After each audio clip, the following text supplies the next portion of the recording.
The LG C series is getting the 4-stack primary RGB tandem OLED. And this changes everything for everyone.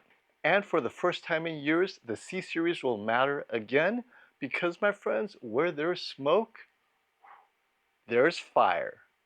All signs point to the C series finally getting this. Yes, the same 4-stack panel technology that makes the G5 the HDR impact leader and brightest OLED TV ever. And it looks like it's coming to the C6 in 2026. Hey friends, want to upgrade to Windows 11 Pro but can't afford the official price of $199?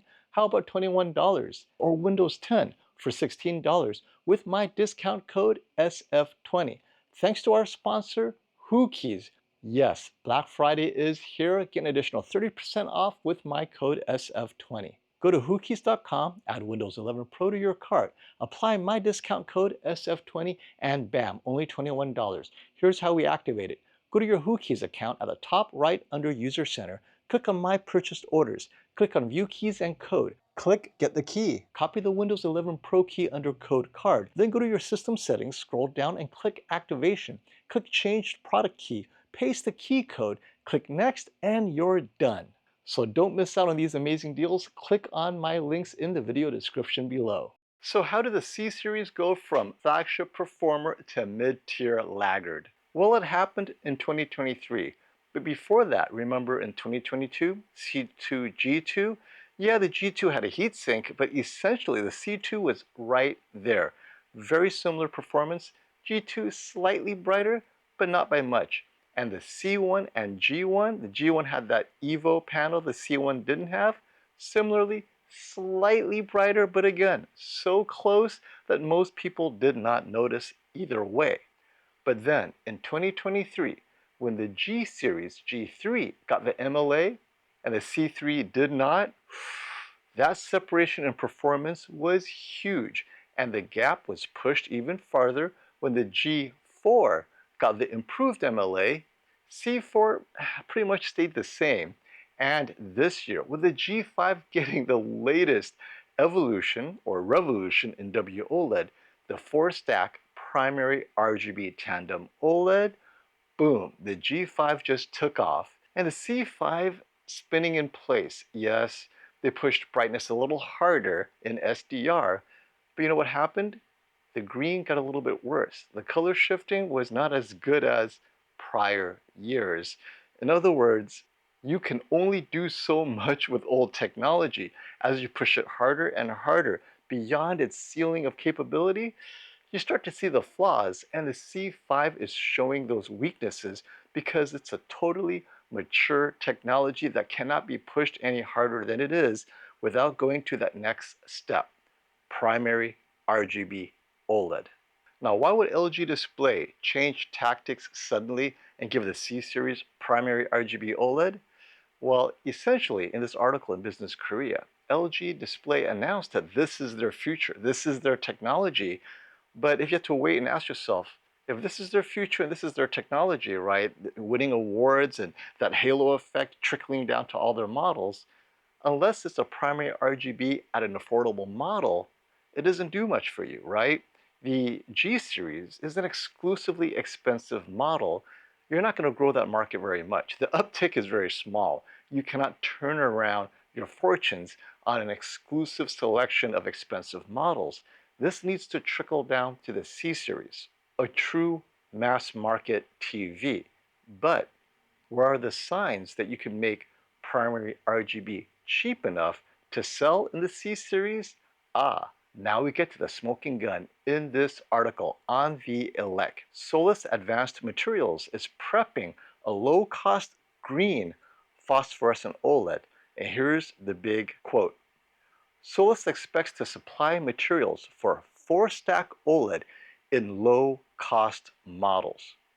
I don't know if they were supposed to leak that because there's no such thing as a low-cost model this year using primary RGB OLED. It's only exclusively in the high-cost model, the G series. Well, a low-cost model would be either the C series or maybe even the B series, and that's key. So they are preparing a low-cost range of OLED TVs, C series, maybe even B series, but for sure it got to start with a C series, which will receive this cheaper green phosphorescent OLED chemical for that 4-stack primary RGB OLED that's in the expansion phase. What do I mean by expansion phase? Well, another article cites that LG Display got financing to invest mucho money by expanding into production of a lower cost primary RGB OLED. You not only supply LG Electronics with a C and B series driven by this latest Halo technology, but Samsung will buy it up. Remember, because of WOLED from LG Display, Samsung has bought enough, sold enough, and surpassed LG's OLED sales in North America. You don't think Samsung's like, wait, you have primary RGB OLED that may be cheaper than our QD OLED? You don't think Samsung's gonna say, wait, maybe next year's S90 series should use more affordable primary RGB OLED, and we'll leave QD OLED for the S95 series. Already the rest of the world is getting S90F using weak WOLED. Well, with primary RGB OLED that's more affordable, they may just replace all QD OLED in the S90F series with this lower, cheaper primary RGB OLED that would outperform the current WOLED used in the rest of the world for the S90F. I know many of you are complaining, oh no, what happened to the affordable S90 series of QD OLED? Well, comment below. Do you think this is a walk backwards if it's primary RGB OLED? A lot of people are trending towards larger and larger TVs, even if they don't go to 100 inches. A 75-inch mini LED right now, $1,200, maybe less, like QM6K is under $1,000 for a 75-inch mini LED. The least expensive 77-inch B4, definitely dimmer, and a lot of people want that brightness, but even the B4 is like twice as much at around $1,500, $1,400, right? So this is a price competition as well. OLED image quality is great, but it's so close now to mini LED. I know many of you say, oh, it's not close at all. The reality is the non-enthusiast will not be able to really tell the difference unless they're in a critical viewing environment. They're at a Best Buy, they're at a Costco, they're gonna see a 75, 85-inch mini LED and they're gonna say, oh wow, that looks pretty good. So with that in mind, LG needs to find a way to drop the prices of a quality OLED technology, and primary RGB OLED is the way to do it. Bookmark this, and if I'm wrong, I'll eat pasta with processed meats. Is Fomo really going to join us for pasta? Let's see him FOMO this. Will the low-cost primary RGB OLED be of the same quality as the G5? We don't know. It could even be better. Just because the cost is less really doesn't mean anything as far as I'm concerned. As you guys saw, it's all about software. It's all about who's doing the tuning and everything. So if anything, it could even be a match. So don't get too caught up in the price of how they get to primary RGB. The key is that architecture, right? MLA is too expensive. It's dead. It is. I think many analysts have already concluded that MLA, effective as it is, it's just way too expensive to implement.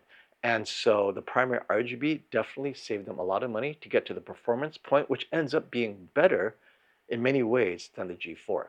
So yeah, I don't think we'll be seeing MLA back anytime soon until we've exhausted what primary RGB OLED can do, and that might be 2 or 3 generations down. Oh, here's a great one I cipher. I could not agree with you more. This is the news I needed to decide. I'm going to pass on the G5 and wait for the C6. Absolutely. If you need any reason or excuse to wait, this is a great one because at the end of the day, no matter what happens in 2026, I'll tell you that the improvements that's incremental every year, it just gets better and the prices will always be more competitive. So the C6 is going to be oh, LG has to take advantage of the hype behind primary RGB OLED. They cannot let this sit, right? And I now understand why MLA never got passed down to the C6. It couldn't trickle down. The pricing wasn't there. But with this, the green, right, the green theme, the pricing is there. Yeah, that's what I would do. If my budget is C series, which is like around 2,000, maybe just above 2,000, but that's definitely not G series money, hold off and see what happens.